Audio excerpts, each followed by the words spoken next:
Nos livros Minima Moralia, Filosofia da Nova Música e a Teoria Estética, entre diversos assuntos, Adorno mostra-se especialmente preocupado com o quanto a indústria cultural é índice da recaída da cultura na barbárie, vista por ele como um prolongamento da irracionalidade da natureza no âmbito da cultura. Nesse aspecto, a grande arte,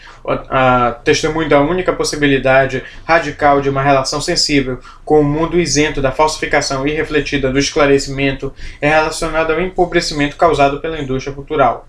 No segundo daqueles livros acima, o autor comparava o caráter progressista da polifonia da obra de Schoenberg e o caráter regressivo da produção de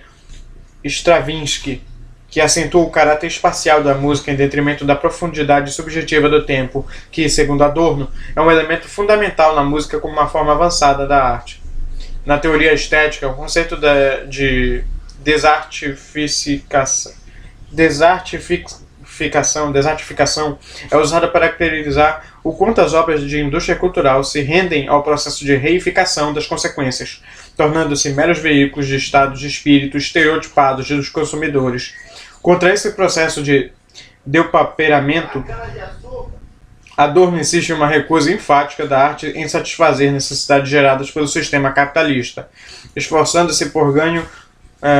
ganhar uma identidade a partir de sua própria lei de movimento. Entretanto, dada a supremacia radical da cultura de massa em termos de penetração junto ao público, como a televisão, o rádio, revistas, etc., a possibilidade de sobrevivência da arte não está acima de qualquer suspeita, sendo seu futuro bastante incerto.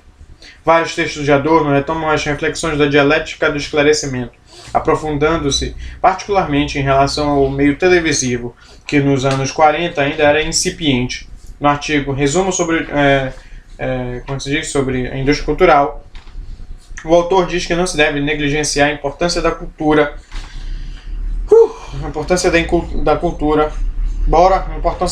onde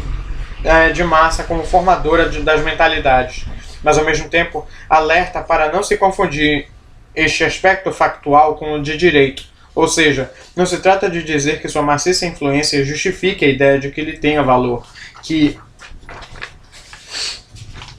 contribua para a emancipação dos homens. No texto Televisão como Ideologia, ele mostra que não se deve dizer que as obras de cultura de massa possuem apenas um único sentido, como se não houvesse estratos de significação variados,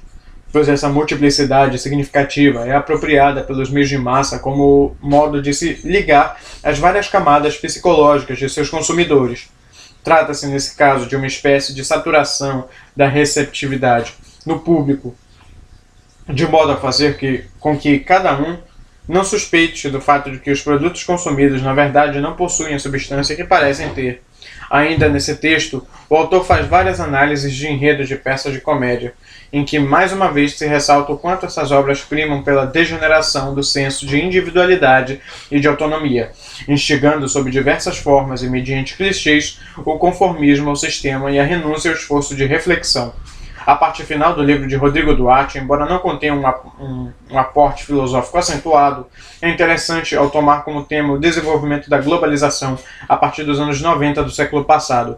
visto como uma espécie de confirmação da ideia de Marshall McLuhan de uma aldeia global, em que se ressaltam os movimentos de incorporação de grandes firmas da comunicação de massa por parte de indústrias eletrônicas, principalmente japonesas. Em que pese as diversas diferenças entre este mundo globalizado é o estágio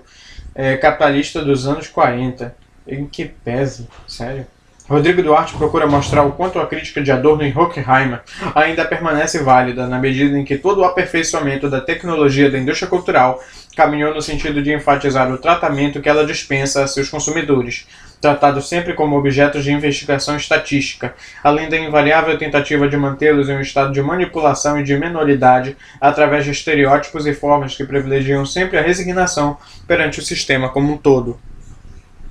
Diante desse desenvolvimento teórico que, como se nota, é bastante abrangente, podemos dizer que o livro de Rodrigo Duarte constitui uma fonte de pesquisa sobre indústria cultural de inestimável valor, pela multiplicidade de referências bibliográficas dos autores da Escola de Frankfurt, principalmente de Theodor Adorno, que, de todos, foi o que mais se dedicou a esse tema. E aqui termina